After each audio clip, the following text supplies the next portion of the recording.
of our new format for January 27th, 2022. I'm your host, TowelMaster99. With me tonight, I have Mr. Game Logic. Game, how's it going tonight?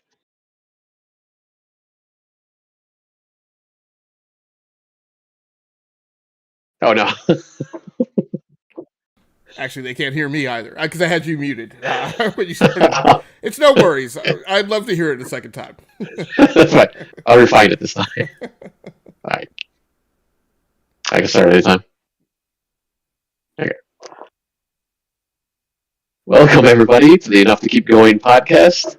This is episode number 226 with a new format for January 27th, 2022. I don't know, we might have to think of a new name maybe for the podcast since we're kind of mishmashing everything together now. I'm your host, TowelMaster99. Tonight, I have with me just one other co-host for today. Tonight, Game Logic. Game, how's it going? We're doing good now that we've got all the bells and whistles and engines on the machine running. Good. All right, tonight we are going to talk some games. We got some news stories kind of interwoven into the games tonight. Unfortunately, this past week I have not played too much. I thought I was going to have two other games this week, but I completely forgot. One just came out today, and I didn't have a chance to play it yet. And then the other one's not coming out till tomorrow, so those will wait until next week. So we'll see about those. So first, we're going to our new releases and or stories that we have going on here too. Game Logic. You have been playing, not necessarily a new release, but Halo Infinite. I would still call it relatively new. It only came out in December. We're only in January. That's true. I know it feels like we're halfway through the year, but it's still a relatively new start. We're not even in sweeps yet. That's not so bad. No, I've been playing Halo Infinite, so and actually the single player campaign. So a bunch of us jumped on board fairly early in the multiplayer campaign. But if we recall our recording a couple of weeks ago, we went around the table and no one had touched the single player campaign yet. So I thought I would give that a whirl, and it's really been a wonderful time. I haven't completed it. But I have played a chunk of it. I'm trying to find some place to put this where I'm not going to get water on any electronics, condensate. And I think the thing that's most notable about it is I just really love the movement. Of course, I love games like Crisis and even games like Destiny 2. And the thing that I've really become enamored by in the last several years in terms of first-person shooter design is when you can effectively go into combat and really shift the geometry of the battle. And because originally, like first-person shooters, there wasn't that much geometry of the battle to really be shifted. There wasn't a ton of cover. You could change to a different firing point, but the enemies would track you, without fail, whichever way you went. So in Crisis, when you can camouflage and disappear and reposition into a new position and open fire from there and then disappear and then reposition again. Games like Destiny 2 where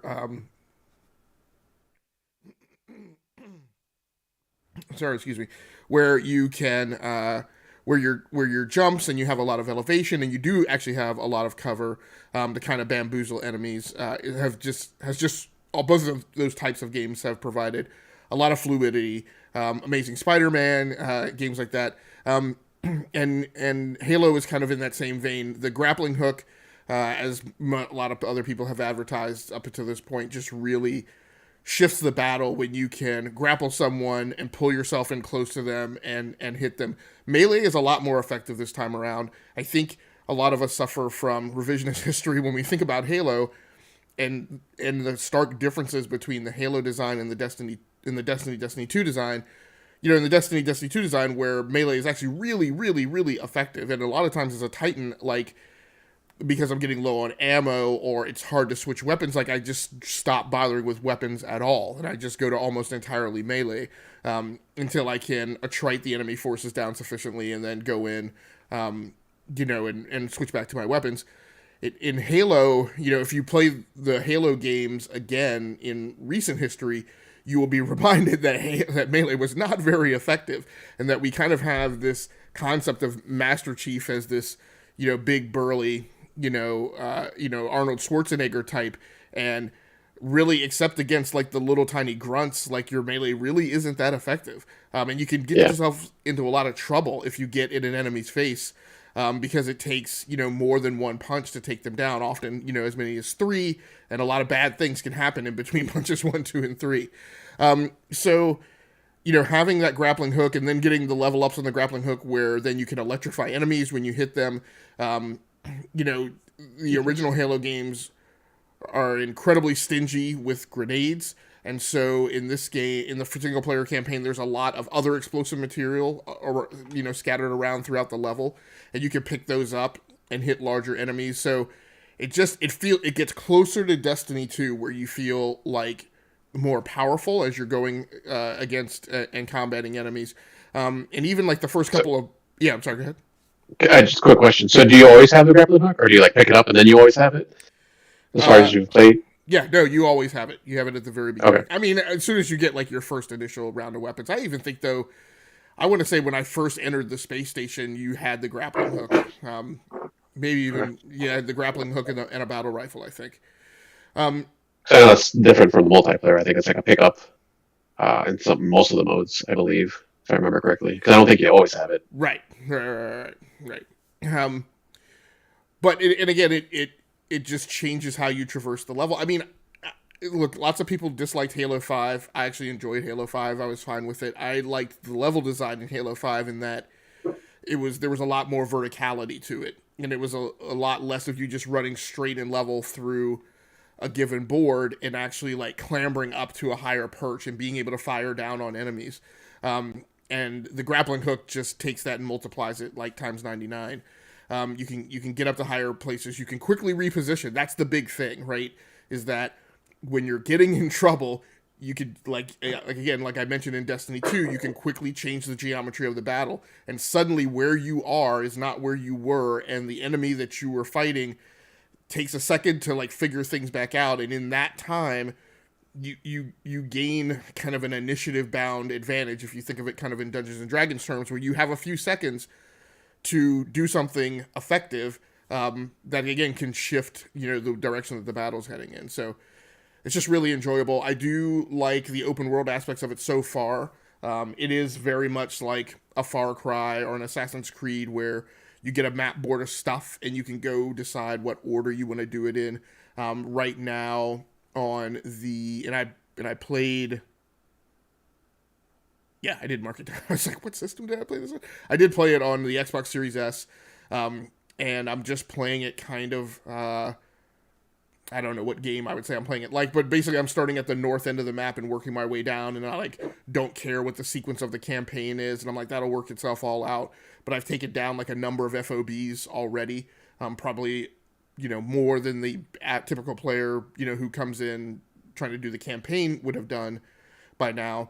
I've linked back up with the other Marines who were on Zeta Ring, and that makes a huge difference. So it brings back that nostalgia of just kind of running around with all of them. So it's been a good time. It looks pretty good. I mean, it's on the Xbox Series S, so it doesn't look, perfectly out of this world, but it does, look next gen. I'm playing it on a 27-inch, 1440p monitor. One whatever that monitor is, 144, 165 megahertz. I'm playing it in performance mode. So yeah, it's a good time. Do you know like about how long you've played the campaign? Or how many hours or I don't. I know how long. I know that I've played roughly 3 to 4 hours, but I wouldn't say that I've played 3 to 4 hours of campaign, because I maybe played like, I don't know, probably 50-50. I've probably played like an hour and a half of campaign ish, and probably an hour and a half to 2 hours of more the open world stuff. So I'm side missions? yeah. So I'm at risk of being like these people who get to the end of the campaign and the campaign says, hey, great, now you can go do open world stuff, and I may very well be like, I've done all the open world stuff already, so I may End game. Yeah, but that's also fine too, because it also has multiplayer, Yeah. and so Yeah. I mean, you do it either way, so it doesn't really matter. Yeah, it's a good piece of kit. Yeah, I'm more of the doing side quests myself. usually first before the campaign. So, but I haven't tried it yet. I still have to go through. Did you beat Halo 5? Oh yeah, I think by myself. I don't think we ever finished it co-op. Um, No. but yeah, Okay. I don't. I was just wondering. I don't recall the ending of it, but because I don't I was keep. just saying, does it kind of like flow into it like It well does. enough, I or mean, what? it essentially picks up right where 5 kind of left off. Essentially, Okay. I don't know exactly how far past the end of 5 this battle is, but it's. I mean, the opening of the game directly links back to the ending of Halo 5. Okay. And picks up from there. But like, I think there's a gap in knowing exactly what happened between.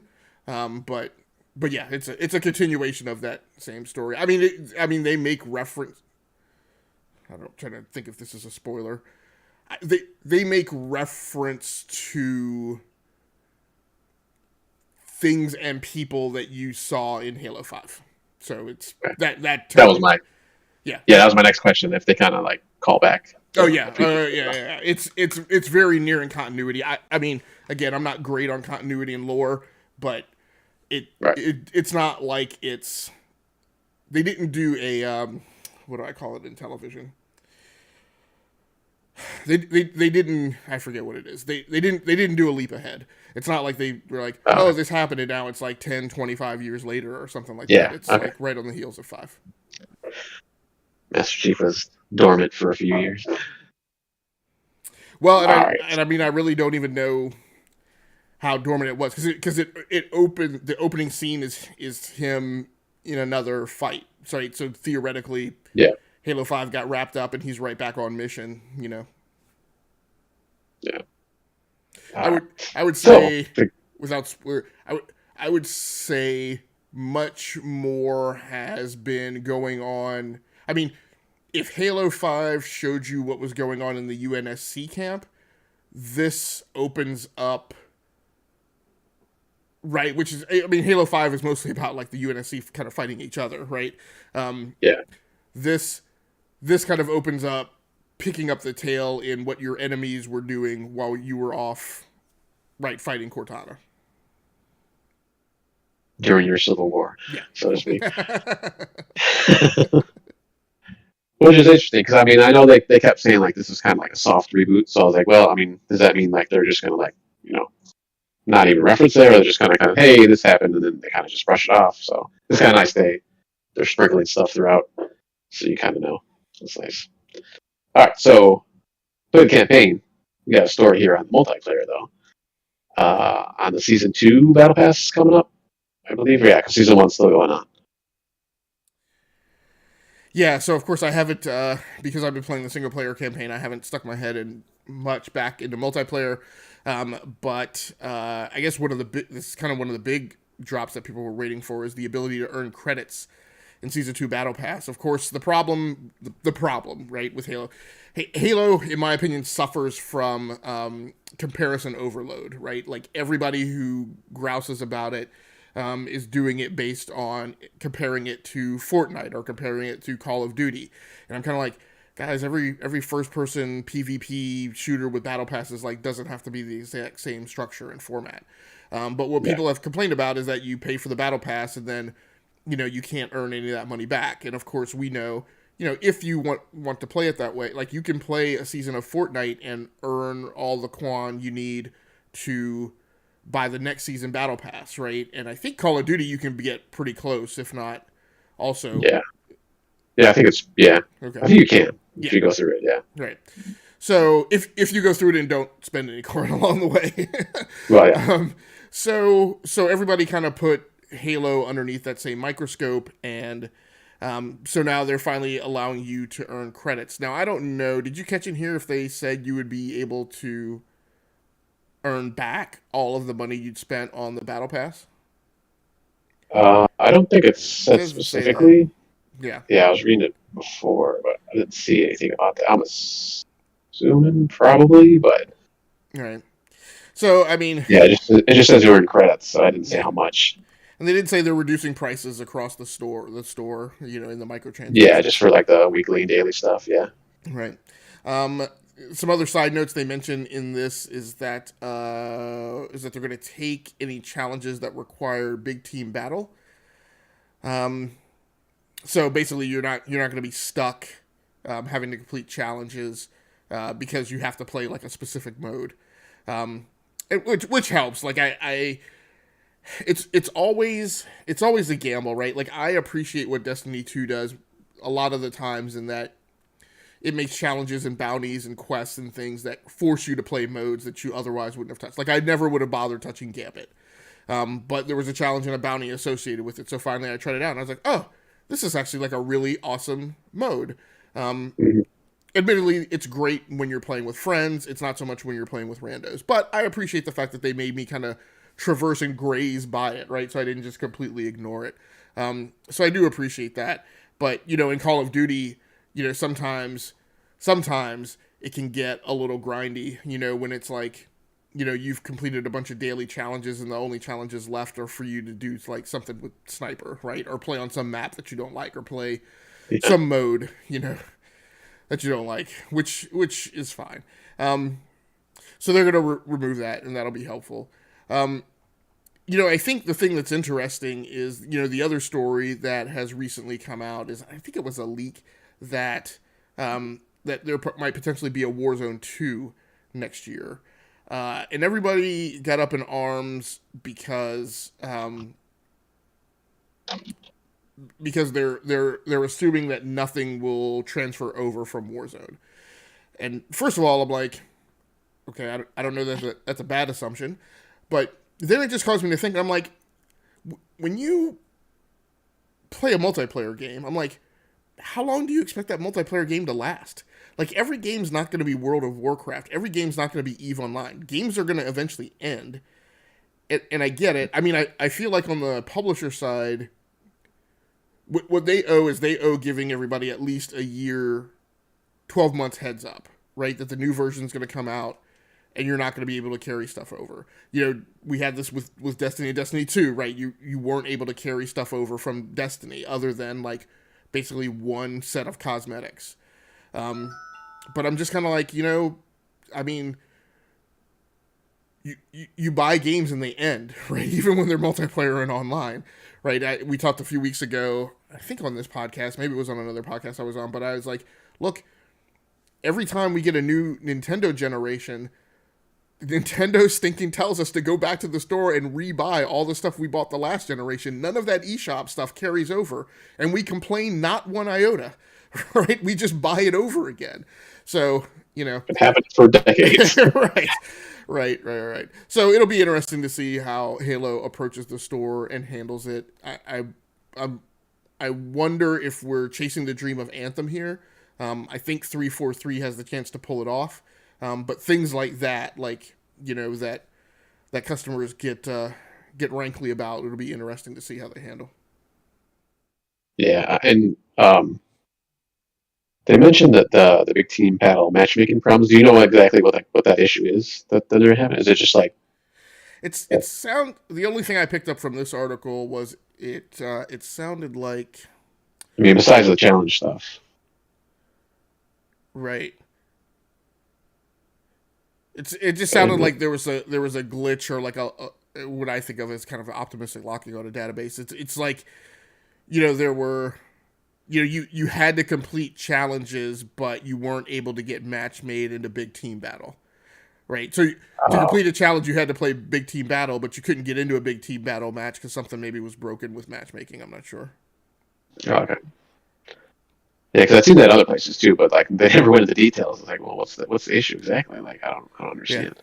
So, I guess that's one of okay. those things where you got to be playing the mode to know all this stuff. You just find out for yourself. All right. All right. And then we have a second story here. Valve adds dynamic cloud sync to the Steam Deck, which actually isn't even out yet, but coming out February. I thought, did you post that story? I think you had when it was exactly coming out. Sometime at the end of February. It was shipping. February 28th. Orders 20th, will be okay. open on the 25th. So you will basically have 72 hours. You put $5 down on your pre-order. And I finally went ahead and put my pre-order down. So I probably won't get one until next year. But I figured since I still can't find a Series X, I'll just go ahead and put my money down for a Stream Deck just to check it out. But yeah, orders will go live on February 25th, and then you will have, I guess, about 72 hours to pay the remainder. And then after that, I'm not sure exactly how it's headed, but basically after that, you lose priority queuing on your unit.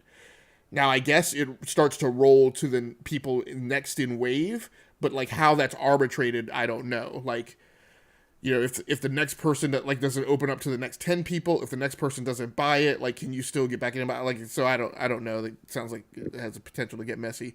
But the reason I put this this story in here is because what they talked about was, look, and I think this is one of the big things that I haven't talked about on any podcast, right? Is reminding people that, you know, I'm flipping a little bit over to the Activision Microsoft deal and how it relates to Game Pass. Like, the wonder of Game Pass is that you could play Halo Infinite and you could play the single player campaign, and you could play it in the comfort of your home on PC.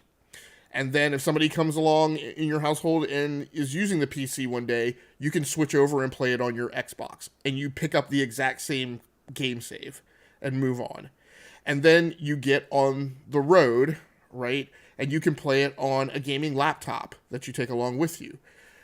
But then, I don't know, whatever, your laptop runs out of battery, you can pick it up and play on your phone, right? And so you have that continuity across multiple platforms. And that's really the wonder to me of Game Pass, because you get access to Xbox Cloud Gaming, and you can play it on a crappy laptop with no dedicated GPU and so on and so forth. And so this implementation on the Steam Deck to me is similar, but also kind of is similar a little bit to fast resume and the way, fast resume, not direct storage. But what they talked about is, hey, look, you're going to be on this kind of mobile-ish kind of device, and we expect, you know, you're sitting down, you know, in the lounge chair in the hotel room, and your business partner comes by says, hey, man, we're going out to get some dinner, right? You don't stop the game, figure out the file save, put a new custom name in your file naming convention, right, for your game save, shut the app down and then shut the Steam Deck down, right? You're probably just going to, you know, put it in standby or whatever, like you do on your phone, and like drop it and walk away. Like, I go to pick up my kids, you know, Fire tablets anytime we let them have it at night, and I'm like, it always rankles my OCD when I get their tablets and I go to plug it in and like the game application is still running, and I'm like, God, put it on the desktop. Close the application. So like 10 games open, 10 apps. Like, come on, man. Right. So they're anticipating that that's how people are going to use it, and what they want you to be able to do is they then want you to be able to, again, seamlessly pick that up from suspend, and so they've instantiated a dynamic cloud sync feature, which I'm just going to read it straight from the article, which and this is over on Eurogamer, posted by Ed Nightingale. The feature allows for seamless save file transfer between PC and the portable Steam Deck device. We anticipate the users will frequently suspend their Steam Deck without exiting the game, as is common with other handheld gaming devices and Xboxes, because they do fast resume. Reads a post about the feature. It means players won't need to exit the game on one device to play on the other. Steam will automatically download save data changes when players wake up their device to use their Steam Deck. Right. So if you're playing Max Payne on your Steam Deck and you put it down and then you go start playing Max Payne on your PC, when you go back to your Steam Deck, the Steam Deck will download the last cloud save that you left off on your PC, so you can pick it up seamlessly. You can, and it's a feature that you have to enable. You don't have to enable it, and if you don't enable it, what your Steam Deck is going to do, it's going to prompt you to, hey, you may want to again do a manual save and close the app so that save is in the cloud, and then go play it on the other platform, and other reminders when you get back. So I thought it was pretty neat. Again, it is akin. It harkened to my notions of how things work with Xbox Cloud Gaming and Game Pass. So I thought it was. I think it's important when the Steam Deck comes out for it to have as much parity and as few shortfalls in comparison to other platforms just to attempt to defray, every nitpicky comparison of the Steam Deck in terms of anything that it can't do that some other platform can. Yeah. Which version did you get? I got the big boy. I got the 512 gigabyte. The biggest, okay, the Yeah, biggest storage. I was like, I'm not messing with.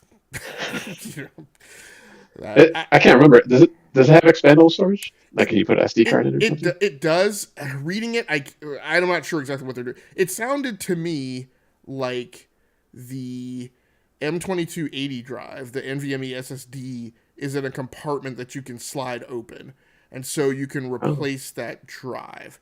I think Hmm. is what it said. But then it also talked about having expandable storage. Now, I think a buddy of mine who I used to be on a podcast with asked some questions and got an answer back that that card might not be able to run certain games, or it might have to be like a ridiculously high speed SD card. So it was one of the things that I didn't want to bank on. If it is expandable, and then I thought I read one of the articles that said something about like you can expand it, but Valve doesn't recommend that you do. So I just threw a 2 terabyte SSD in my PlayStation 5. So with things like that, I'm definitely oriented around, look, with the Xbox solution, when I expanded that storage, I was like, it's basically a memory card. I'm just going to get a 1 terabyte. If I need to expand storage at some point over the life cycle, because these things now stay in our homes for 7 years, right? I'm like, I'll just go buy another 1 terabyte card, right? I don't need to do that right away. But when I went to put a SSD in that thing, I was like, I'm opening this thing and I never want to have to go back inside it again for the next 7 years. So I bought a 2 terabyte. And so that's the same kind of mentality, I went to when I pre-ordered the Steam Deck. I was like, let me just get the biggest drive that I can, and if I need to upgrade that, then I will upgrade to a 2 terabyte as well, at Yeah. least. Do you have any ideas what's the first game you're gonna play? No, it's Well, gonna, next year. When you get it's gonna be interesting. I mean, well, like I don't think I'm gonna be using it to play competitive PvP games. Right, it's not. you gonna play Destiny on it. Yeah, it doesn't. I mean, well, I'll play Destiny on it because I don't play Oh, Destiny PvP, I mean. PvP, but I Yeah. won't play Call of Duty on it. Yeah. Well, I mean, Call of Duty theoretically won't play anyway because that game requires the Blizzard launcher, and of course these things just run Steam games that run on Proton. Although Yeah. there are workarounds, right? But I'm probably not going to go through a ton of trouble to enable that. So I don't know. It may become like my indie, platform. Yeah. It could. So I don't know. I'm probably going to mess around with playing with it docked, just to see what how far that Oh, yeah. capability goes. But at the end of the day, it's never going to be a replacement for big metal and big chunky GPUs. So Yeah. I don't know. The dock is separate, right? It doesn't come with it. Correct. They have not advertised a price for that. They haven't even advertised when that's going to be on sale. So it could be a thing that's just not available, anytime soon. Like the PlayStation 5 took forever to even enable, access and use of the SSD expansion slot. So, we'll see. It's and there may be, even though I said there, people shouldn't be worried about the market interplay between it and the Switch because it's not a replacement. But for me, for a person who's not a huge Nintendo mascot player, as the Switch continues to get long in the tooth, and I have a lack of clarity of kind of what's coming to it that will be of interest to me. I don't know. And definitely what I would say, I have been on a purchasing streak of getting, the things I like to play on the Switch are PC ports because I like having those things on the go and not having to take a big chunky laptop. But if I have a Steam Deck, then maybe I play those games on the Steam Deck, right? Because maybe they play at higher fidelity than they do, with the, what's the word I want to use? With the kind of the lower fidelity, Switch version. But we'll have to see. Did So do you? And I can't remember. I think you've done it sometimes, but you normally play docked, right? When you're playing with your Switch, or do you play handheld? I play docked like all the time. Like I only ever play handheld with it when I go on travel. Yeah, Okay, so when you're going on travel, you have it handheld. You're just playing like indie games, right? Like smaller, like probably not like an FPS or anything like that. Not that they have a lot of FPSs. yeah, I don't. I mean, but I do. I mean, I play Doom on it when I take it on Oh, travel. okay. I And you didn't find the controls weird, or there's something about playing handheld and doing some kind of shooter, not even just FPS, like even like a part, not third party, but third person view. That I can't do it. Like, I can't aim. Like there's something with having my hands like set far further apart than like on a controller. And I don't know if you've had that same issue. it's a slight misnomer, not a slightly disingenuous. I say I play handheld. I should say I play on the go or I play tabletop because I do Oh, okay. not. I just don't use the Joy Cons, and so I Right. take my Pro controller on travel with me. Okay. And sometimes I even pack the Switch without bringing the Joy Cons, and I just take like the little tablet thing, and then I take my You're Pro right. controller and I play on a tabletop. Okay.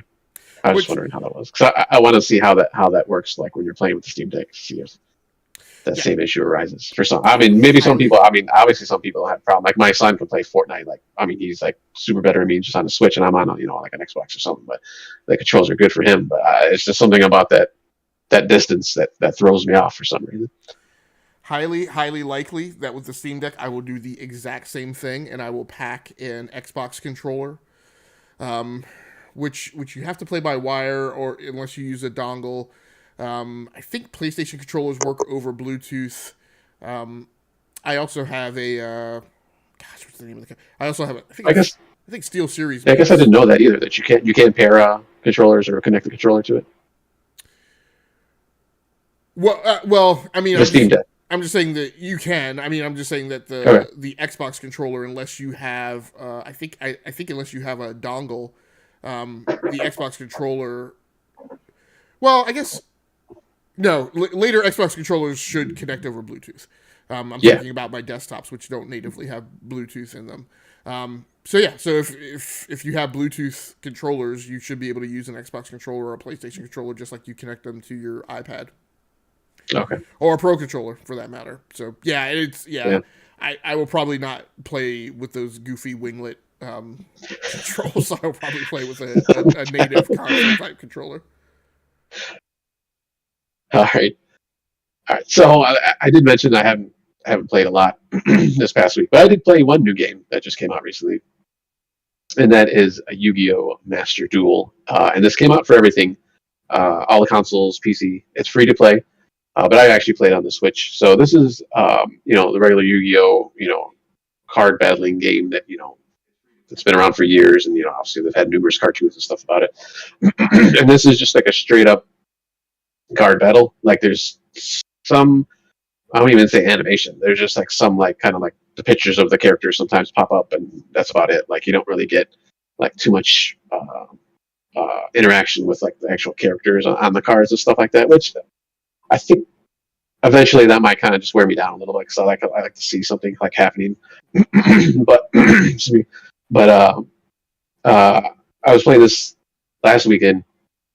And I was getting into it. Like I used to play, I think it was Duel of the Roses. It was called on the PlayStation 2 back in the day. Excuse me. And I played the heck out of that game, even though it was kind of the same thing. Like just straight up card battle. You just see the card math like on the screen, and the cards come flipping out, and you can choose your deck and all that. But you can play either online or there's a solo mode too, which is I'm kind of going back and forth between the two. Mostly the solo was more like a tutorial, basically, just kind of showing you how to do different stuff and the different like fusions and all these other kind of like sacrifices that you can do with your cards to bring out these other higher level cards and stuff like that. So and I knew a little bit of that, and there's some new stuff that I'd never even seen before, so I'm kind of learning that stuff too. So but I'm enjoying it. I've always liked the Yu-Gi-Oh card game more than like Pokemon or even like Magic and stuff like that. I think it's just kind of the Egyptian kind of a theme that they kind of use throughout like the cards and I used to watch the cartoon and stuff too back in the day. So I was kind of gravitated toward Yu-Gi-Oh a little bit more than like Pokemon and stuff. And I tried Pokemon like just straight up online or like game-based card games before, and I just kind of I couldn't get into it for whatever reason. So like I said, this kind of brings me into it a little bit better with the Egyptian theme. But I played actually I've only played 2 online matches, and I won the first one, and they kind of match make you to your level. So obviously, if it's easy, you just start off. They're gonna throw you in there. So the first match, it was pretty close, pretty close match. I won, and then the second match, the guy just utterly destroyed me. Like I don't, like this is my second match, and this guy like just on the first turn, he like sacrificed and put out like 10 different cards, like player cards, and I was just like, how did you even do? Like I didn't even think that was possible. Like I didn't think you could do that. Like so. I was like, all right, whatever. So that kind of threw me back into the solo match, or the solo mode. So I've been doing that mostly right now. But yeah, I'm enjoying it. Like they don't even really have like any of the characters from like the cartoons and stuff like that. It's just like I said, it's just straight up, card deck battles. So it's interesting, and they give you can unlock like different deck, like the back of the decks, like kind of not pictures, but by patterns and stuff like that, and kind of the scenery, like the playing field that you're on. So there's a few things that you can unlock and kind of change around. So it's kind of nice that there's a little bit of kind of gamification or customization on that side at least. So, but I'm going to keep on. Well, for now, I'm going to keep on playing that. But there's a couple other games that are probably going to take my attention here in the coming days and the weekends. So, but I've been having a lot of fun with it. All right. So we'll jump into our round robin here, and I will keep going with. I did want to ask you one question. So, yeah, so as of late, you've been playing Yu-Gi-Oh? Is it Yu-Gi-Oh or Yu-Gi-Oh? Yu-Gi-Oh. You've been playing Yu-Gi-Oh. Yeah. You got another game coming up here. Actually, I'll wait till you get that game, and then I'll loop back and ask this question. All right. So the other game that I've been playing a lot of too was Minecraft with my son and just by myself. Well, I actually started playing a little bit before he did a few weeks ago, and then he like jumped back into it. I think one of his friends, or a few of his friends at school, had told him that they played, and they have a realm, which is like it's their server you pay for. It's persistent, so it's always there, so they can jump on and off, whenever they want to, whenever he wants to. So I had bought a realm. You could pay monthly, and I bought a realm earlier last year for like the first few months of the year, and then I kind of went back and forth on it throughout the year, and then he wanted to buy one so he can play with his friends. So he uses them and stuff like that. So he's got his own realm up there now that he's been playing on, and I jump on there and his friends jump on there. So it's kind of nice that we have that persistent world. Like I don't have to like leave my Switch on, or he doesn't have to leave his Switch on for us to play or anything like that. So it's kind of nice. But and there's a lot that's been put in the game recently. They just had I think it was like a 2-part update at the end of the year last year. Was the caves and cliffs. So it's like you get like huge mountains now, and like these big cavernous, caverns and valleys and stuff. So it's actually pretty cool, and different animals and stuff that they've added, bees and pandas and all these other stuff. So it's kind of cool that they're. I mean, Minecraft is still one of the top sellers, out there. Like sometimes it kind of dips a little bit in the top 10, but then you see it shoot back up. So it's a little weird. I don't know. Like it's just I don't understand sometimes like how it's still being bought. But I've bought it on every system. So I mean, I guess that's one of the reasons. Maybe like someone, hey, maybe you've been playing on Xbox for a while and you switch over to PlayStation. Obviously, it's not like a cross buy thing, so you got to buy it again. So I'm sure that happens a lot too. But so I've been playing that, and then Roblox, I've been playing a little bit here and there. I did this. I think I talked about this a few episodes ago. That I jumped back in there, and it's just like these fun little. I don't want to say mini games because there's actually some kind of like RPG games that they throw in there too. So it's just like a bunch of different games that people create and they throw on there. And I've been playing this Roblox. I've been playing on the Xbox Series X. And not that it needs that power, but I always thought it was kind of weird that this game never came on the Switch. But then I also think that like some of the games sometimes are little copyright infringing. So I don't know if that's one of the reasons. Like Nintendo's like, nah, I don't think so. We're not gonna let that on there. I mean, even on the Xbox, sometimes you kind of see that, which is kind of surprising. But I guess they're a little more lenient, I suppose. But I just kind of think it was kind of a perfect game for the Switch. Just kind of, I don't want to say blocky graphics, but they're more simple graphics than like a regular game. So one of the games I actually don't mind. I actually play a lot on there. It's called Disaster, where you kind of go into this area. You get dropped in this area, and it's a different kind of a map. Like it might be a gas station, might be a house, might be like school or just a building or whatever. And there's some kind of natural disaster that happens, and you just got to survive it basically. So it kind of comes in waves. So you kind of survive, and there's like stuff flying around, like tornadoes, or it's like a hurricane, or a flood, or just like a thunderstorm. You kind of want to get hit, avoid getting hit by like lightning or something like that. So it's just kind of quick game. It's like 5 minutes maybe at the most. Most, like I said, most of the games are. Other ones they kind of have like sim kind of a stuff, or like I said, like a light RPG kind of a thing where they throw in the games in there like that. So I mean, it's there's just a bunch of little goofy games in there. So I like playing them. But so I'm assuming this is the game that you want to ask about.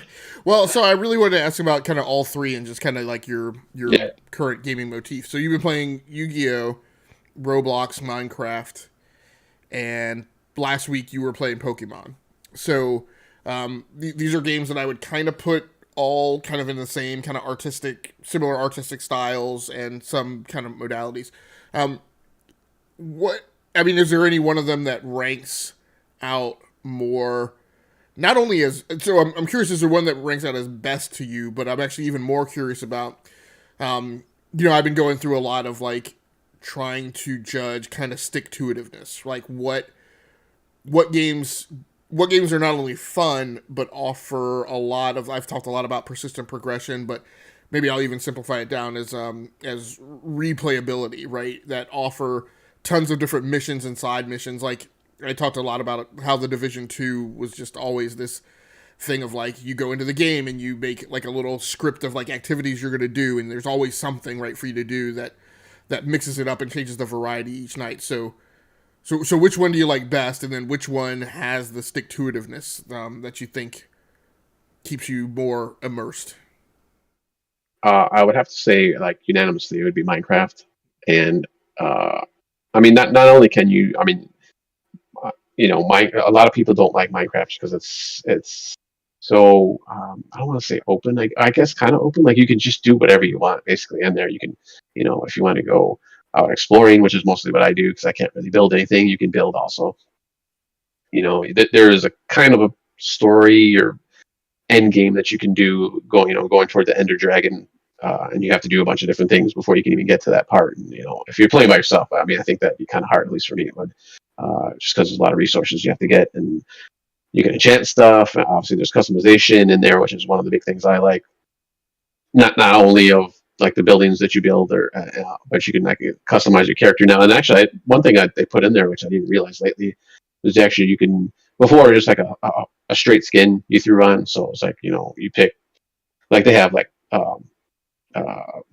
other IPs, obviously like Star Wars and like Simpsons and stuff like that you throw in there. But now you can actually mix and match things. And I don't know if you can mix and match between like that kind of stuff, but just like stuff that people create. So you can put like just whatever pants you want or hat or hair or, shirt and stuff like that. So that was something I really didn't even know that they had done. I just kind of stumbled upon it when I was like messing around in the settings one day or in the skin area. So, but it's another game where I can just come back. I probably I go away and come back to it like several times during the month or during the year. Just, even if there's like a ton of like first party stuff that I want to play and stuff like that. Like I just want to play Minecraft. I just want to kind of chill, sit there and like I said, I kind of explore a little bit. I don't play the creative part, which is a lot of people in one of my son's favorite modes, where they just kind of give you everything. Because then to me, it's just like, well, see, to me that is like there's nothing to do. Like I have everything. Like I can't. There's no way to progress. You talk about the progression. Like I can't progress.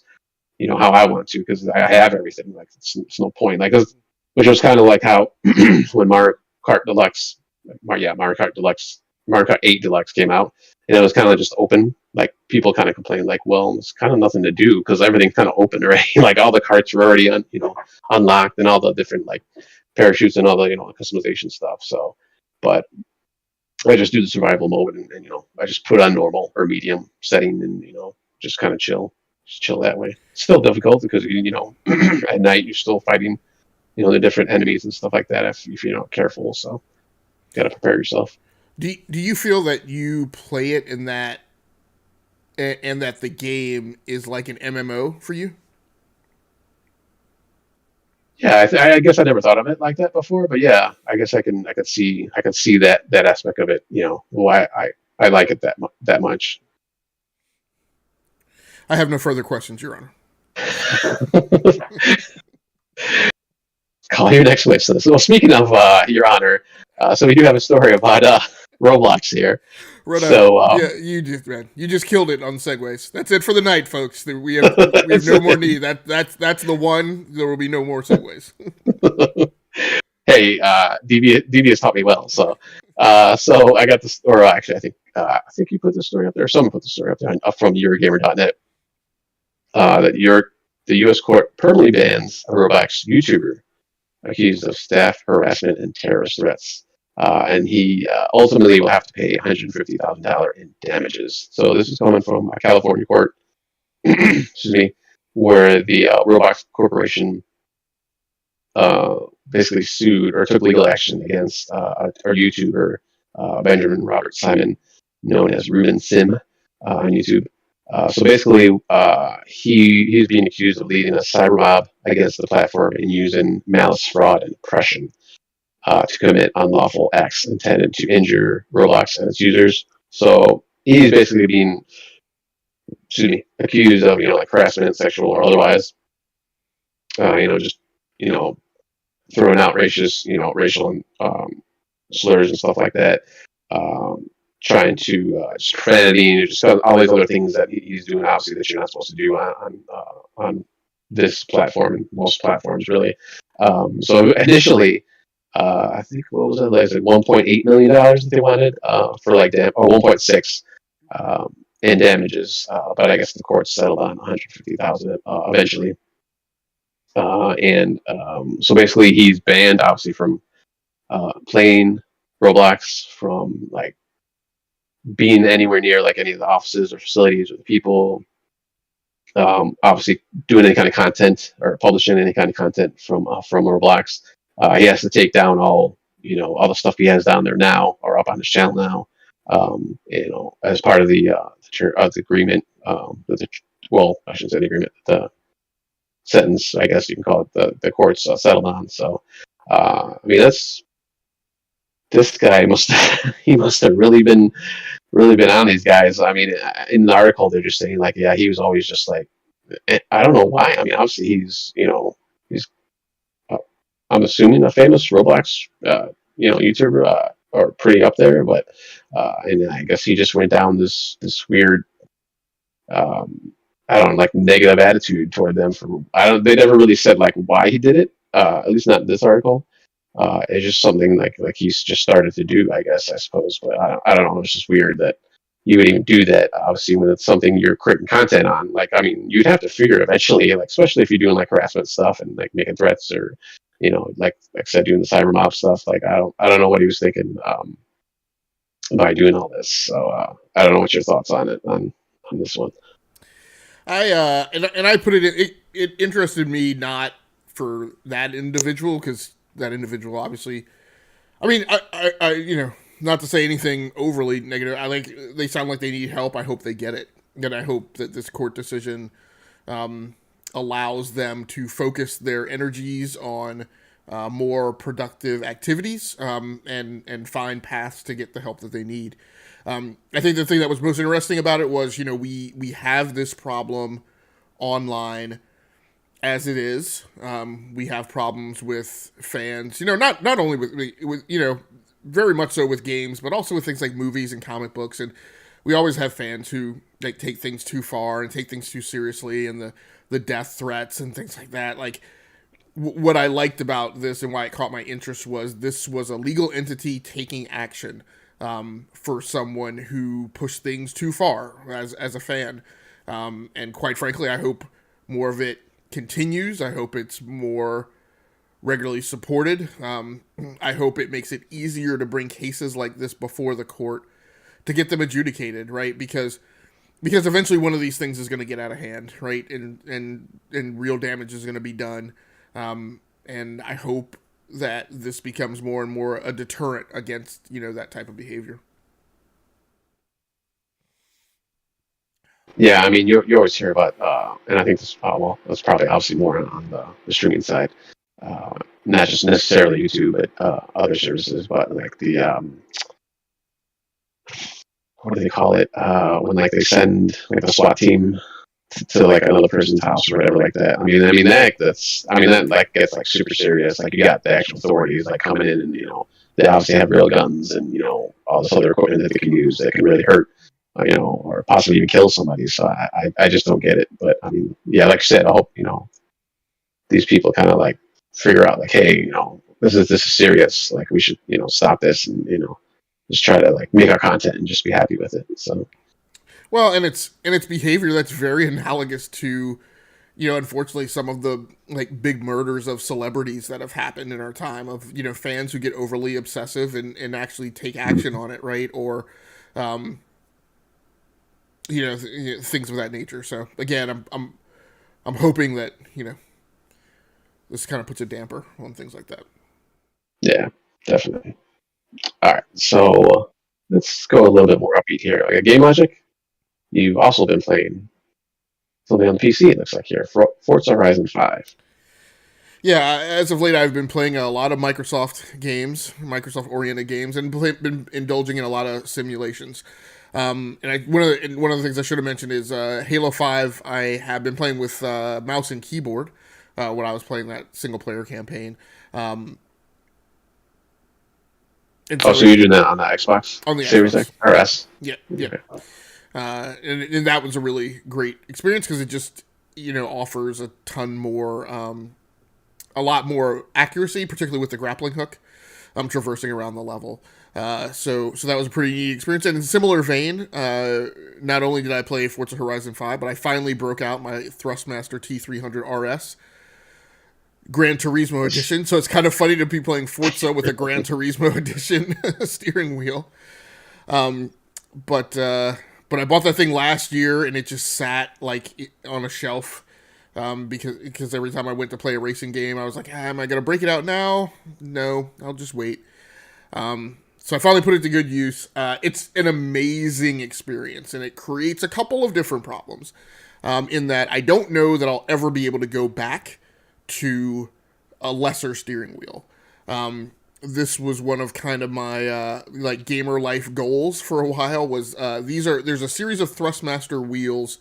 And I've owned wheel and pedals before. I've owned a Logitech wheel, and I've owned a Thrustmaster, a Ferrari Italia 458 Special Edition, which was actually compatible for like the 360 era machines. But what I've always wanted is because I play different racers in different genres. I've always wanted these wheels, one of these wheel and pedal sets that what they do is the motor and the smarts for the wheel are entirely built into the base. And then you can actually change out wheel styles. So there's a Formula One wheel, there's a rally racing type wheel, both of which I'm interested in because I play rally racing games and Formula One games. And so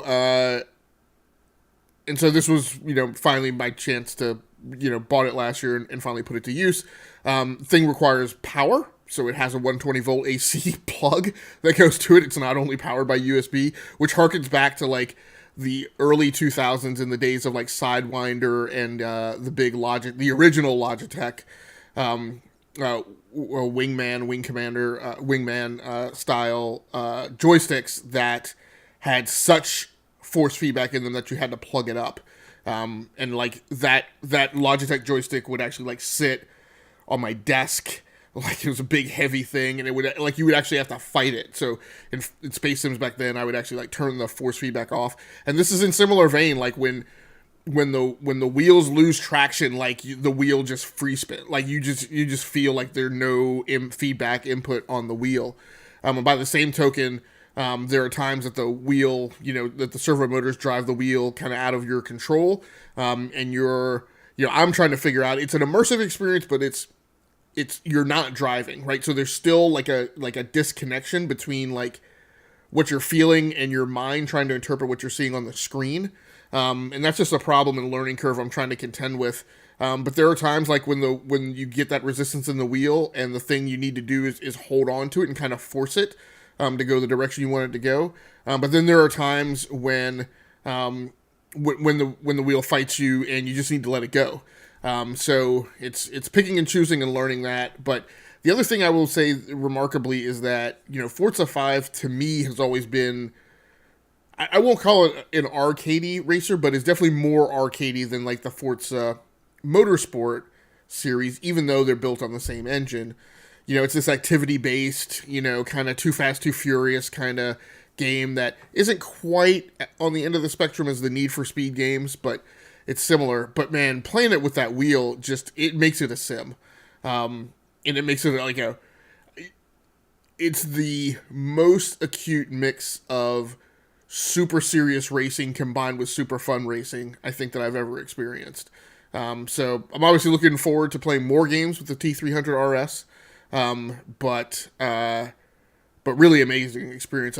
A bit of streaming tech I'll throw in here too. I finally again, I think I've been in a get off my butt mode about several things that I've been sitting on. And so one of the things that I've been sitting on forever with my live stream was integrating Spotify. And when you integrate Spotify with your live stream as a streamer, you have to go find these playlists that have non-copyrighted music associated with them or copyrighted music that like Spotify has covered the license for you. So I finally found one of these things. So the few live streams, I did like 3 live streams of it last weekend, and by about the second live stream, I got to the point where like for the last race of the night, for those of you who remember Jason Gedrick and Iron Eagle, when he's up in the F-16 and he like plays his little Walkman and cranks the tunes up, like the last race of the night, I just turned off my microphone and stopped talking, and whatever tune was playing on that Spotify playlist, I just cranked it all the way up, which is just like a resounding experience to be driving with the wheel, tunes cranked up like you're really in your car. So it's pretty amazing. I think the other thing I'll add is one thing that's really impactful racing with that wheel is the physics models of each car now make a ton of difference. And when you play like I do, that can create a slight problem. Right now it's still on the edge of fun, but I'm like, if I really want to get concerned about like doing my best, I may change it. So because what I do is I will go back to a house, I will get in a car. Let me go back a little bit. So say that a vehicle that I just drove in a race has not been upgraded to like max in its class. So if it's class A, it's it's just the stock car when I first bought it. Like I haven't dressed it and tuned it yet. And I go to race, I go ahead and race it. After that race, my next stop will be to take it back to one of my homes to get it dressed and upgraded. Now I come out of the house, I'm in that car, I drive to my next event. In the next event, that car might not be on the recommended list. And that's another thing. I now don't just take any vehicle into an event. I stay with the ones that are recommended. Because if you get in a car, like I tried to drive the Monte Carlo in a cross-country race, which you can do with a controller, you cannot do that with the steering wheel. So the car I'm driving may not be on the recommended list, so I may switch into a different car. One of the reasons or one of the gets of driving the car from the home to the next event is that I get time to get familiar with like the vehicle physics model. But when I get it to the race and I have to switch cars to a different car, now I'm in a live event and I'm in a vehicle that I may not be familiar with if I haven't driven it before. I haven't driven a lot that night. So, but it's amazing how with that wheel, just the nuances and the differences in the car model. I keep saying it's the last thing I'm going to say. Another thing that I will say is the level of fidelity of the wheel is so high that basically I struggled the first night, which is why I didn't crank the Spotify music up that night. I struggled the first night just trying to, there's always this thing of like you're trying to tune it and you're trying to set all the goofy like driving linearity and driving dampening and all that kind of stuff and get it just right for that wheel, which I kind of hate doing because then if I don't drive with that wheel and I do it with a controller, then I got to switch everything back. But like I just finally, I learned my lesson from having done this with Forza Horizon 4 with the wheel I had then, which I struggled with too, and finally tuned it myself. This time I was just like, I'm sure somebody else out there is playing this game with this wheel, and I found a guy's website who has like all the settings for this wheel for like every single racing game he plays, and I'm like, I'm just gonna copy his settings. I made one or two additional tweaks like to suit my own personal style, but by and large, I was like, I'll just go and use his. So good settings. It helped a ton. Still kind of on learning curve, but really amazing experience. Nice. Yeah, that's what I like about Forza Horizon 5. Like, if I want to, like, I'm not a big car guy, like I think I mentioned in the past. And if I want to go in there and tune something, I could just like, hey, I just want a super fast car, and you got the package, you can just buy, like, boom. Or you can go in there, like, you probably know a little bit more. You can fine tune every little thing on your car. So it's kind of nice that you can go either way, at least on the Horizon ones. Motorsports comes out. I'm probably gonna skip that one because I know that's super simi. That's a super simi racer. So I'll probably like just be like, all right, yeah, I'm good. I'll go back to just keep playing Horizon 5 for now. And I didn't know about the Spotify integration. That's pretty cool, actually. And you're streaming on YouTube or Twitch? Yeah, streaming on YouTube, and actually, for people who are, most people, a lot of people have figured this out. This is just a thing that like I was, reluctant to get into. But you can, you can integrate it with Spotify if you have a Spotify account. I should say you can integrate it with Spotify just using Open Spotify. If you have a Spotify account, which I do, you can actually get plugins for your Elgato Stream Deck that will allow you to exercise control over Spotify. And if you use a Go XLR mixer, this is a huge thing that I think a lot of people don't know. I did not I didn't realize that Windows 10 has quietly and behind the curtain enabled sound channel virtualization in the operating system. So if you've been using Windows a lot, you've been doing multimedia a lot, you will be firmly aware of back in the day, like the only way you could reroute audio within Windows was to select a recording source, go to the device properties dialog, go to the listen to tab, click on listen to, and then choose an output device for that audio input. So that way you could go in and route your mic to, I don't know, some other audio output. The problem has historically been that if you do that with, say, your mic, there's a huge latency. And so, if you're like me, like most people, if you cannot talk when you hear your own voice delayed like 2 seconds after what you're saying, then it creates that kind of a problem. And if you're trying to do it to play a game, like I have tried to route like my game audio that way. And if you're trying to play like a racing game, you can't because I'm very dependent upon my hearing, like to hear the tires and to hear other things in the environment. Then you get this delay. But in Windows now, you can actually go into the sound property settings, and you can actually, you have to have the app open, but you can pick Spotify and send it to any other audio output. And so if you're using a Go XLR mixer, which also has a bunch of virtualization channels in it, it has like music, game, and console, for instance, chat. You can actually, in Windows, take Spotify, the app, and assign it to come out on that Go XLR music channel. And then in the Go XLR software settings, you can set that up so that it is on a volume slider on your mixer. So you can have the music coming out, going into your broadcast mix, and then you can then use the slider to actually control the volume of that song. And so like while I was driving in the game, there would be times like a song would come on that would be really soft in comparison to the engine audio. And with the slider, I could move it up. Again, when I was cranking it up, I could, put my other sounds down and balance that mix between the audio and the in-car engine sound. So it's really awesome, really an awesome trick. But that's the key thing is if you have an account, you can download that Elgato Stream Deck plugin. You have to have an account for, and it takes a little monkeying with. You have to actually go into the Spotify developer access and basically enable some things as if you were spooling an app that could connect to the Spotify API. But there are instructions for it, and once you do that, then it's and authorize it, then it's set up. Yeah, okay. It's cool. Can you do that with other music services? Do you know?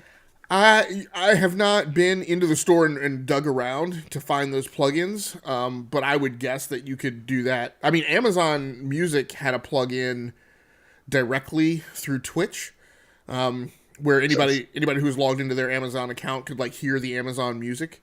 But like if you didn't have an Amazon account, you couldn't hear the music.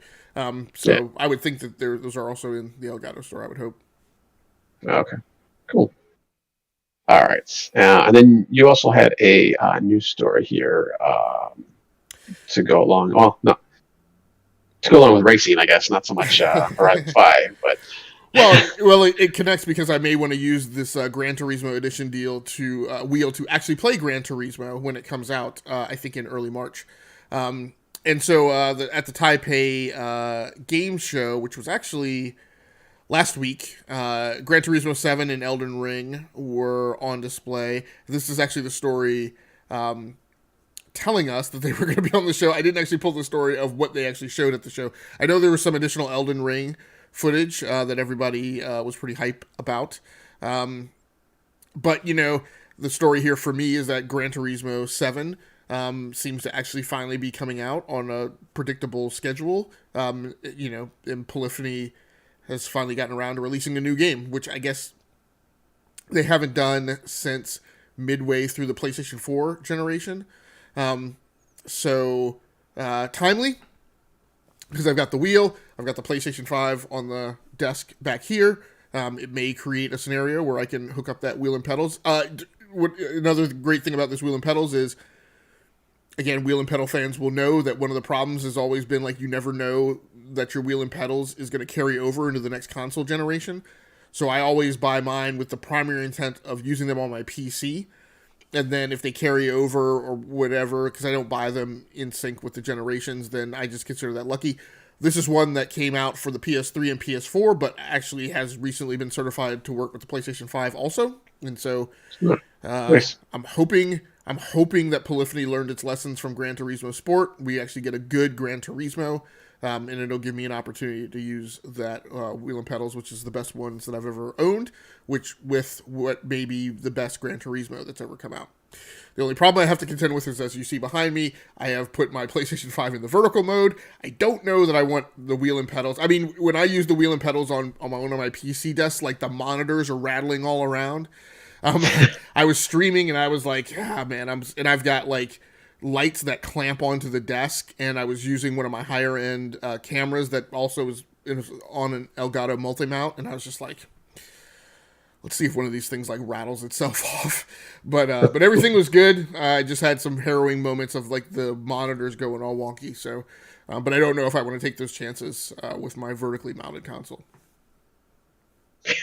Nice. All right. I can't remember. Was DB he wasn't a Gran Turismo guy, was he? I don't remember if he was. Because I know even like Horizon or like Forza, I think he only kind of dabbled in Horizon, so Yeah. I don't think he ever really went into motorsports or anything. So. Yeah, if I remember correctly, you and I are, I think, the same level in Forza Horizon. I think I just passed you, though. And I think DB, I want to say because I want to say you and I are in like the mid 30s. Yeah, that sounds right. And I think I tipped up to the high 30s, maybe to 40. And I want to say he's in the high 20s. So okay. Yeah, because I know he played it a little bit more recently. So, all right. So, and then you were also playing another racing game, I believe, here. I was playing this before I broke out the wheel and pedals. So I've also been playing WRC 10. I put a good chunk of time into WRC 9 last year. This is a great World Rally racing game that's modeled on the World Rally FIA Championship.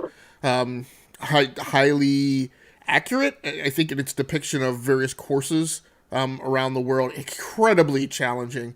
And in a year where we have not gotten a dirt rally game, you know, I mean, in which I think they've released both 9 and 10 since Dirt Rally 2.0 from Codemasters came out. So these guys who have always kind of been like the undersung also ran of World Rally racing games. World WRC 9 was is kind of considered to be the better game. WRC 10 is thought of as not being as good, but it's a continuation of the same kind of career model, which is the thing that attracted me most to it. It is very similar to the F1 career model and progression system and upgrade pathing. This one adds you having control over your crew. And so there's a whole meta where you are constantly kind of recruiting new members, finding your most highly talented people, putting them in the primary kind of on-duty slots, and then managing, how they get tired over the course of several events and have to be rested, and then you have to bring somebody up out of your bench. There's a part of the progression path tree that unlocks certain professions, and so you don't necessarily always have a meteorologist, and even when you do, you can create a team lineup that doesn't have any of your meteorologists in it, so you can put different people in the lineup. You get access to engineers, which are like above the step of a mechanic, and so they can help you with cranking more performance out of the car. So it's just really great. Publisher of these games is Maximum Games and Nacon, and the developer is KT Racing. Again, just incredibly challenging, like really challenging. Dirt Rally 2.0 and Dirt Rally are equally challenging games. The graphical fidelity on the game is pretty high. There are some problems with pop-in that even like I saw on the PC, so I don't think it's a matter of the Series S, but at the end of the day, just still a pretty incredible game, particularly when you consider that you're rendering it on the power of a $299 console. So yeah, definitely will keep me well more than busy until another Dirt Rally comes out, and I continue to play WRC 9 as well. So was it just like coincidence you were playing like both of these racing games at this point, or you just kind of had an inkling to like, hey, play for Forza Horizon, let me try WRC also? No, WRC kind of crept on my radar. It's a new game. I forget exactly when it came out. It came out sometime in the holiday season. I think maybe September. I think. I don't think it was a spring game. It may have been, but I had it kind of in the back of my mind for a very long time because like I said, I put a healthy amount into WRC 9, and I was still cranking away on that. And I knew WRC 10 supposedly wasn't supposed to be as good, but it did. I think it was on holiday sale as well, so I went ahead and grabbed it and just went ahead and September 2nd. That's when it came. Yeah, last year. Yeah. So it was in the holiday season, and I ignored it in the fall, while everything else was coming out. So it was just something I wanted to loop back around on and play. But like I said, I've kind of been in that sim mode because one of my hardware anxieties I have is I do have specialized controllers. Even for this, I didn't use the wheel and pedals, but I did use the Thrustmaster eSwap X Pro, which is an expensive controller along the lines of the Elite Series 2. And so it's one of those things that, like, when I haven't used it in a while, I just start getting, like, really wiggy about, like you really need to put that to use. You paid, like, a non-insignificant amount of money for that. You need to use it. So yeah. Nice. All right. And then finally, you have a non-racing game on the PS5, The Witcher 3.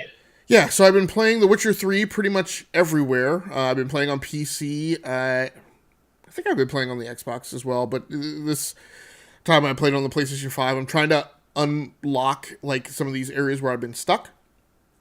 Just in terms of you get to points in the game where supposedly, based on what the game tells you, it seems like you have to level up. Which means you have to grind side missions if you've already done all the campaign stuff to that point and haven't leveled up to that level. I think maybe that paradigm that I've convinced myself is true maybe isn't. And so on the PlayStation 5 run that I'm making, I'm just going to go ahead and try and push into the campaign zones without leveling up. I've never felt that The Witcher 3 was particularly hard. It's kind of... it's not as difficult as a Souls game or as a Blood Souls game or whatever, but it is in that manner of I have the same problem with Bloodborne, I should say a Soulsborne type game. I have the same problem with Bloodborne in that it's not hard to figure out how to defeat enemies. It's just very difficult for me to perfectly repeat the same thing 22 times. Right, I will often get it 12, 13, 14, 15 times, but like that game is one where if you don't get it right 22 times straight, then you go back to over and try it all over again. And The Witcher 3 is kind of in the same vein. Like, right now, I haven't felt like the enemies are hard to figure out how to beat them. They're just hard to sometimes string together, like the repetitive actions. But I always have a lot of fun. I feel like this game does, I mean, and I mentioned Bloodborne because I played it. I've been playing that recently before then. I feel like The Witcher 3 gives you a lot more tools and a lot more different ways to take enemies down. Not all of them are effective, but it does give you a lot of things in your toolkit, which, as I've mentioned, with games like Crisis and other games before, that's what I love. It's just having a lot of different options on how to proceed with combat. And so, that's been my approach on The Witcher 3. And I also just recently, I also just recently moved my PlayStation 5, over to a 4K monitor. I've been playing it on a 1440p monitor that took a 4K signal, and so it still looked great. Again, one of the shortcomings of the PlayStation 5 is that it can't do 1440p, which I don't really understand. Why they made that particular engineering choice, but hey, it is what it is. But I do have it hooked up to a 4K 60 monitor now, which looks just a skosh marginally better. It's not HDR though, whereas the other monitor is, so there's a little letdown there. But yeah, and then the detraction I would take, the takeaway that I would take from The Witcher 3 is it's a little inconsistent in the dodge mechanic, which you're heavily dependent upon in combat on this game. It just seems like it's very stingy with pulling the full combat roll off consistently. It always wants to just kind of back up in the guarded position, which is great, but when you're facing an enemy that does a sweeping attack that covers like a 120 degree arc, like, I don't want to back up. I need to roll completely out of the way. And on top of that, the combat looks a little less fluid and like feels kind of blocky. So I don't know. That may be something I'm doing wrong, but it's been fun to play it on the PlayStation 5. It's interesting. That's unfortunately a game that hasn't gotten a next gen update. So it's the PlayStation 4 version, which is playing off my, external Seagate, multi-terabyte drive, with no fast loads or anything like that. And I'm sure it's capped at 30 frames per second. Yeah. So, I'm hoping CD Projekt Red gets past this Cyberpunk stuff so that they can actually do a next-gen upgrade to The Witcher 3. I thought they had announced it, hadn't they? I thought they did. I don't know. I thought there had been an announcement that they were going to make a next-gen or an upgrade to the PS5 and Xbox S or Xbox Series. It would be nice. I would contend it would actually be a thing that might buy them, wouldn't take them as long as fixing Cyberpunk, and might actually buy them, enough goodwill to give them extra time, to do that Cyberpunk thing. But yeah, that's just, I'm being selfish. I care much more about a Witcher 3 upgrade for next gen than I care about Cyberpunk. So you mentioned you play on the various systems. So you're starting over then, because there's no cross progression or anything like that, right? Yeah, I'm doing multiple runs. So there's enough open world to that to go down different routes. It's helpful to have different saves for things that you mess up. Because one of the things I talked about this a couple of weeks ago, I'm not really crazy about the way CD Projekt Red approaches side missions, and so there are side missions in this game that, like, when you pass by someone and they ask for help, if you choose to ignore them, that side mission may just be gone. There may not be any way for you to ever get back to it. People can die. I mean, people die, like, and they're just gone. They're not there. But then there are also glitches. Like, there was one side mission I went to where supposedly you were supposed to find a guy in a town that had been razed by, like, an enemy army, and he was supposed to be sitting with a dog, and then he was supposed to show you where some other mission point was. And I'm like, I can't find the guy.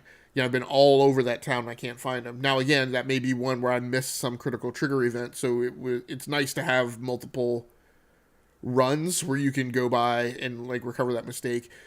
And there's also branching paths on the side missions. So I've played one twice, which is about this the guy the merchant that you pass by. So I went to the mission point originally because it's just on the map saying that there's a monster guarding like a high value treasure drop there. So I went there and played for who knows how long in that mission area. And then as I'm leaving the mission area, I happen by this merchant.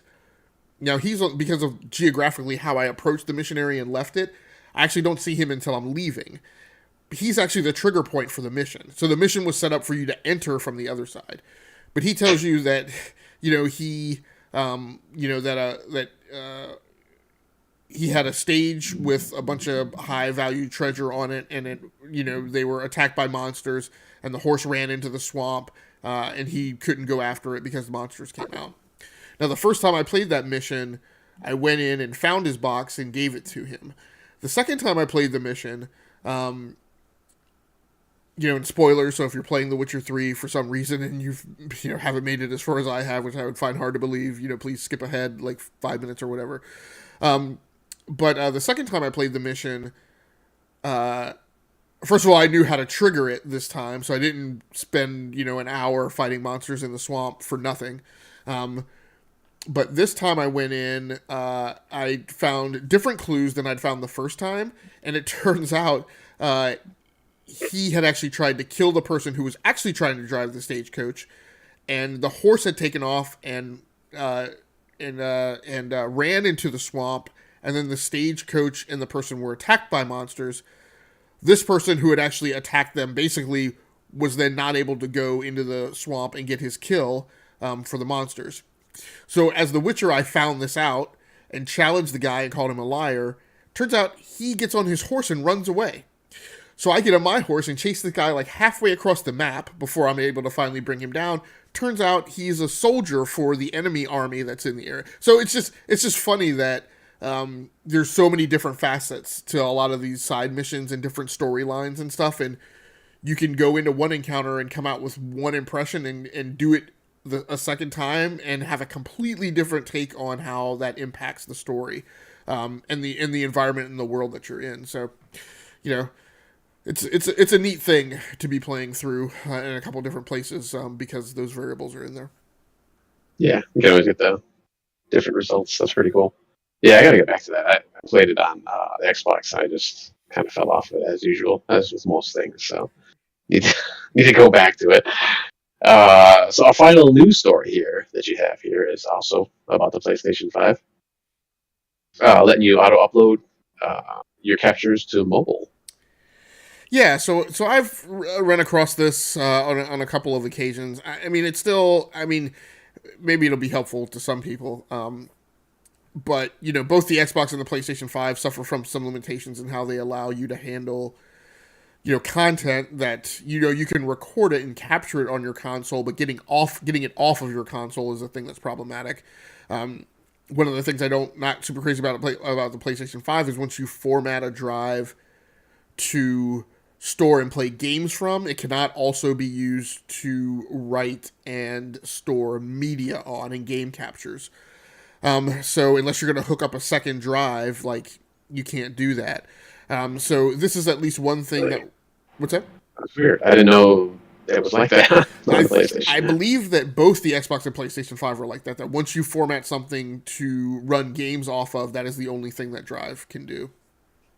Okay. I thought you meant on the same. I thought you meant the PlayStation can actually save its pictures or videos to it. You just mean separate. If you want to take it somewhere else, into another PC or whatever, upload stuff. You can't do it that way. Well, that I don't know either because I don't think that they use the same file format. But what I'm saying is, so if you have a drive and you make the drive so that you can run games off of it, you can then not use that drive to record game captures to on the PlayStation 5. So basically, you can either use a drive as a game storage drive, or you can use a drive to store media on. You can't use one drive for both things. Okay, okay, yeah, okay, gotcha. So Yeah, no, yeah, because I think Xbox, yeah, it does do the same thing. That's yeah, right. yeah, 'Cause I usually just have it locally on right. the actual Which is problematic on main both of drive. them because they both come with limited onboard storage, but yet that's where they write their media to. So Yeah, you also have that's to right. constantly like triage that media and get it off there so it's not eating up valuable storage space.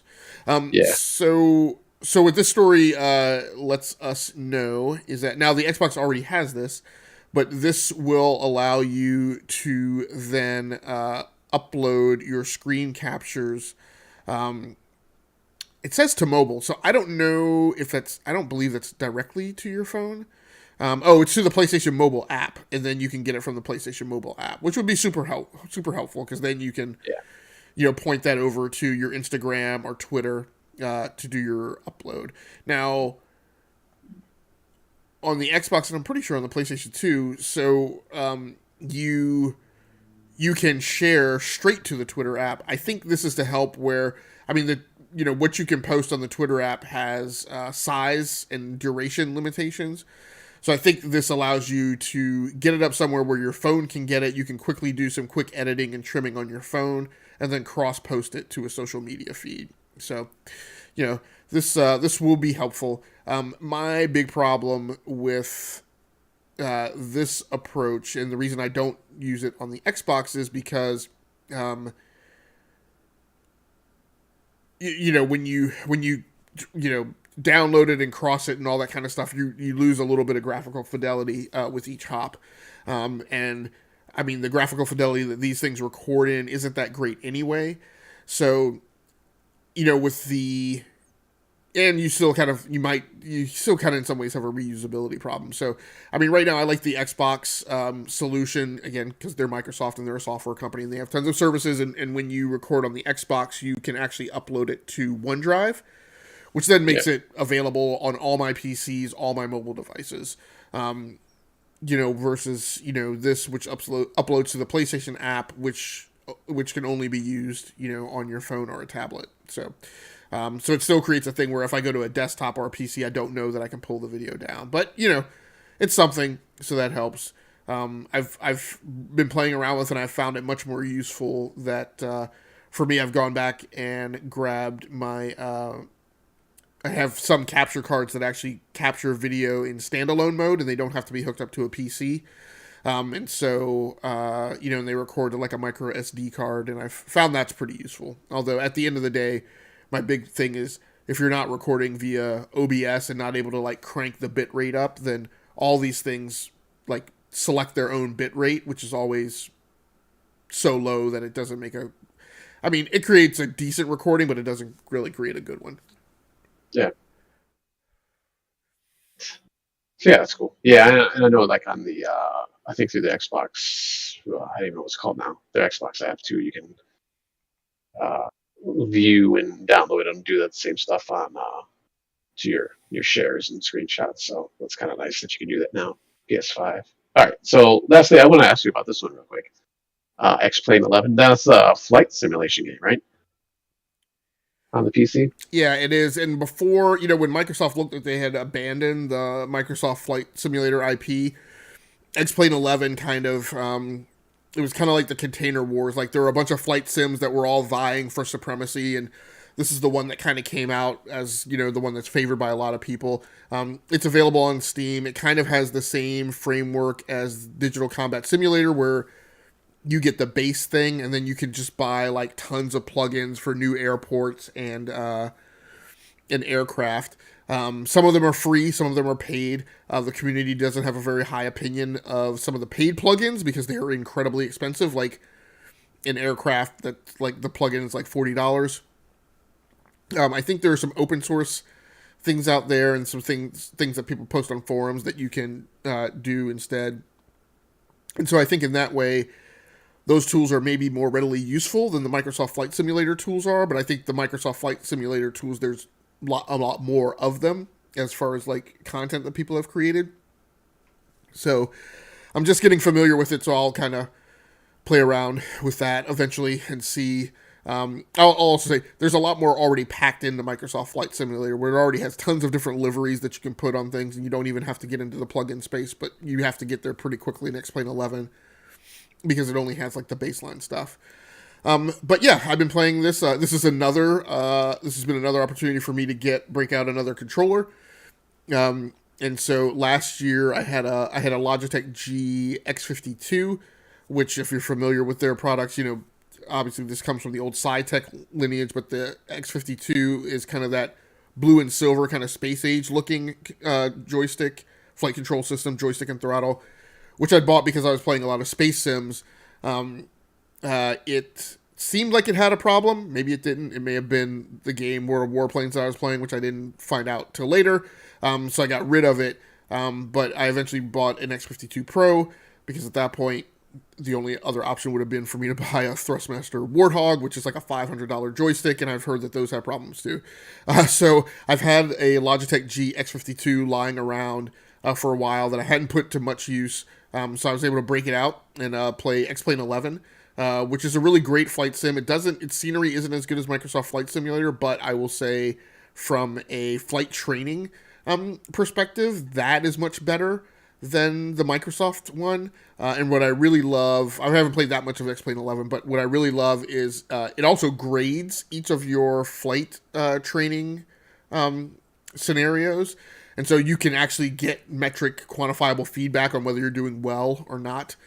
And it kind of slowly ramps you, and it does a much better, in my opinion, it does a much better job of like tutorials and stuff. It doesn't read them out loud, so you can actually get through them at your own pace. So yeah, it's been pretty good so far. And I feel like the controls are less esoteric than some of the Microsoft controls. Although this most recent flight simulator does a better job at that, but I find their controls and like the navigation scheme and stuff like much less intuitive than the controls and the scheme in X-Plane 11. So I will definitely be playing more of that. It's been pretty enjoyable so far. Nice. Yeah, I never. Flight Sim was actually the first one that I've ever played, like a flight simulator game. So I've always seen the X-Plane ones out there too, though. I always thought they looked kind of cool, but we'll have to see. I have to get back to flight simulator too. Actually, I want to try it on the PC now that I have the PC. I might control a little bit better with a mouse and keyboard, with the mouse actually. So yeah, it's a weird comparison between the two. Like, there's definitely some things that Flight Simulator has more of and higher fidelity and greater depth. Like on X-Plane 11, one of the things, like, I love flight planning. That's kind of one of the metas that I really enjoy about Flight Simulator. I have been known to spend more time flight planning than actually flying the plane. But X-Plane 11 does not appear to have a robust flight planning model to it. Again, I'm just into it, so there may be pieces I'm missing, but as far as I can tell, at least initially, you can just select where you're taking off from, but it doesn't have like the full flight planning model like Microsoft Flight Simulator does. At least it is not. It was not as intuitive. Like in Flight Simulator, I was able to just figure it out on my own by poking around. But X-Plane 11, I was not able to do that. So it seems like it's limited, but it may just be not intuitive. Either which is a knock, but obviously one is more extreme than the other, so that'll require some more investigation. Nice. All right. So let's wind down here now. Let's go on to our picks plays that we're going to be doing. I believe now we're going to be. Are we going to start with this one or the next one? Where we're going to push it off to the end of the month? Yeah, I was. Or the end of the. Well, so what my pitch was we do this for a 4-man show. So the 4-man shows like happen sometimes at different points in the month. So sometimes we will get a full month. Sometimes we will get less than a full month, I think. But we'll just keep it with the 4-man show wherever the 4-man show lies. So I think this is a month where the 4-man show is the first show of the month. So we'll get a little extra time. It may not be like a super amount of extra time. All right, so the picks plays that we got going on here is Sony's first-party titles are now being ported to PC. So you have twice as many ways to get into SIE's stable of properties. So play one. And for anyone who does not want to go down the SIE path this time, your job is to find a title similar to a Sony PC port and play that. So you are going to play Uncharted Legacy of Thieves Collection on PS5. And I was playing MLB The Show. But Steam, and actually I saw it on Epic Games first, but I wound up on Steam. Horizon Zero Dawn. I'm going to play that, and I bought that because they had their Chinese New Year sale. Well, sure. Have a sale and whatever you want. That's fine. Whatever you want to call it. But so yeah, it's $25 for the base game with all the DLC. So I thought that was a pretty good deal. So, which I think normally it's like $50, which is still not too bad. I guess $10 off on PC. But seems like I believe it had a little bit of problems when it first came out on PC, but I think they've kind of fixed all that now. So I should be able to get that going. And I do believe God of War 2 is coming out soon. I'll probably wait for like a sale for that one too, probably later in the year. Because I'd like to play that. I played some of the earlier ones, the first and second one, at least for sure. I don't think I ever played 3, so I'll probably get into that. So that is it. Anything else, Mr. Game Logic? No, man. That is it for All me. right, cool. So we'll be back next week with another 2-person show. Not going to be Deja Vu. It'll be the same exact cast. It'll be myself and Game Logic. Possibly we'll have DBQ Hams also, so we'll see. So we'll call it a repeat episode. If not, if he doesn't join us. So obviously we'll have different games. I'll have 2 games that are coming out this week, today and tomorrow, for sure. And we'll obviously have different news that'll come out throughout the week. So please join us. Game Logic, thank you for joining me tonight. I thank all of you who are listening and or watching. Please be careful out there. Be safe. Warm up if you're in the Midwest, South, or East Coast, because it's awfully cold nowadays. Although I think it's going to warm up soon, so that's kind of nice. But keep playing those games, and until next time, thanks for watching.